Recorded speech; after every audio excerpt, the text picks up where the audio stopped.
Despite being one of the best-written TV dramas, Breaking Bad has its share of plot holes. Personally, I don't consider scientific inaccuracies to be plot holes as long as they are coherent and don't contradict the established fictional universe. That's why I didn't include them. One of the lesser-known plot holes appears in the episode Cancer Man. In this episode, Jesse gets high on meth and experiences intense hallucinations, mistaking two Mormon missionaries for a pair of threatening biker gang members. But meth doesn't cause extreme visual hallucinations like LSD does. I wouldn't consider this a plot hole if such an effect were consistently portrayed in the Breaking Bad universe. However, it isn't. No other meth user in the series is ever shown experiencing such strong hallucinations.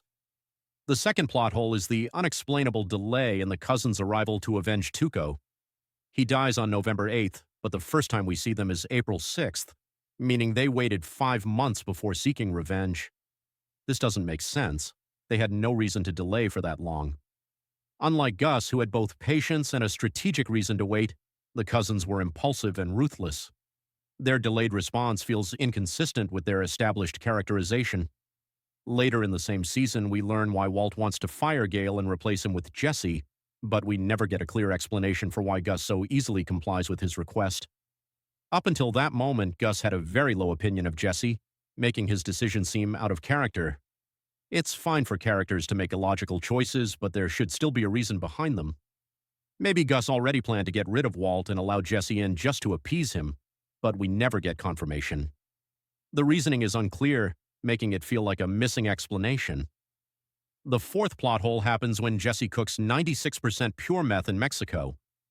Afterward, one of the cartel henchmen tells him, "You are staying. You belong to the cartel now." The question is, why didn't Jesse freak out after hearing this? You would expect him to be shocked or panicked.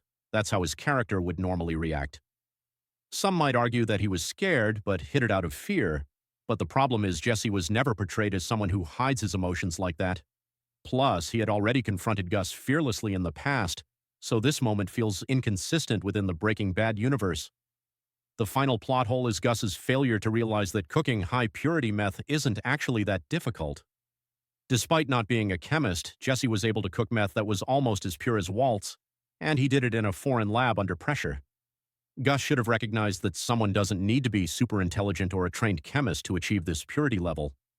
Walt actually makes a good point when he says that you still need a chemist to understand the process and handle unexpected chemical situations. Someone who only follows a recipe wouldn't be able to do that. But if Jesse could cook 96% pure meth just by following instructions, then why would it be so hard for an average chemist to do the same? This part could have been more believable if Gale's meth purity was 90% and Jesse's was 80%, instead of both being 96%. That way, Gus's reasoning for hiring Walt would have made more sense. It would show that reaching Walt's level still required a true expert,